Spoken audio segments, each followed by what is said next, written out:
Oilers lost their second straight, but did not lose Milan Lucic after Lucic went after Mathieu Joseph. I was shocked to hear that there was a hearing, thinking in the end that he was somehow going to get suspended for what the NHL called roughing. Today, Department of Player Safety tweeting out, Sydney, that Milan Lucic has been fined $10,000, the maximum allowable under the CBA, for roughing Tampa Bay's Mathieu Joseph. I need this one explained to me. Can you help me out? I think I can. Okay. I think I can. $10,000 suspension and a hearing for roughing. Milan Lucic last night chased around a human being like he owed him money. And this is the tail end of it. He did this for, like, you're going to see in a second. He chases him around the ice like it's a scene at a slap shot. Okay? And I don't know. I haven't been through the rule book in a while. There's no stalking rule. So I just think, Tim, the NHL didn't like that element of this play, which is the reason they looked at it. They gave him a slap on the wrist, although 10 grand is still a lot of money to a lot of people. I understand that. Right. I think that's the only reason that they even took it upon themselves to look at and gave him any fine at all. Because when he got there, I don't know how much happened when he got there. Yeah, not much. Like, very little. There's a shot. There's a little interference in there. Because here's why I don't understand it. And I don't think that you explained it to me properly. Because the NHL does not bring up the mitigating circumstance on why Lucic followed Joseph around the ice. And the reason why Lucic, big bad Lucic, I get it, picking on the young rookie, the optics aren't good. But if you go back into the game, that rookie hit Chris Russell from behind and was not penalized by the officials on the ice. There is Joseph. In front of him is Chris Russell. Chris Russell took a little while to get up. Chris Russell is not the guy who usually stays down on the ice. After the game, Todd McClellan said, and I quote, "We felt that a player took a liberty with Chris Russell. I agree with the liberty part of it, and part of the reason we have Lucic here is to take care of our teammates, and he did that." So here we go again with the NHL.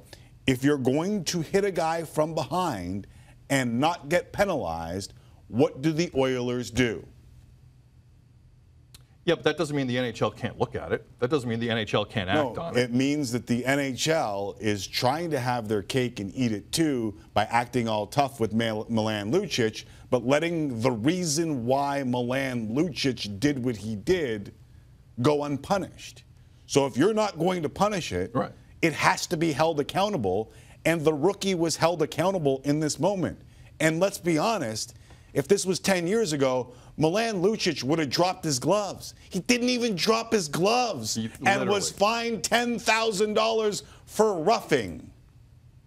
It's ridiculous. And George Parros, the guy handing out those fines, smart guy, Princeton grad, 10 years ago was the guy holding that code, was the guy enforcing the very same code he's fining Milan Lucic for doing.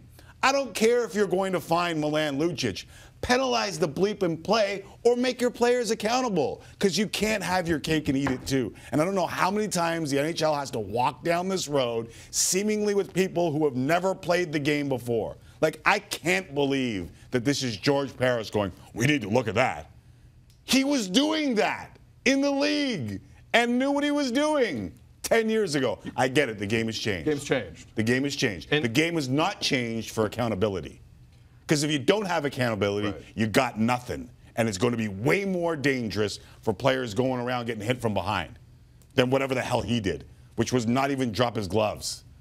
So you would have given a fine on the hit on Russell? No, I would have penalized it on the ice. But Tim, that's not with the referees. There's four, but they want good, tough hockey. Four officials. It's not an option to penalize things that actually happen. They got 4 officials. They want good, tough hockey all the time. But if someone takes it a little too far by stalking, the optics are bad, even though all he wants is accountability. You don't see the irony in that? Oh, I see the irony in it. But I do. All I'm saying is, I think that's why they looked at it. That's the only reason they looked at it. If that happened in the moment, I don't even think they look at it. But he went after him for like 20 seconds. They didn't just look at it. They fined him $10,000. Max allowable. And he didn't even drop his gloves. Correct.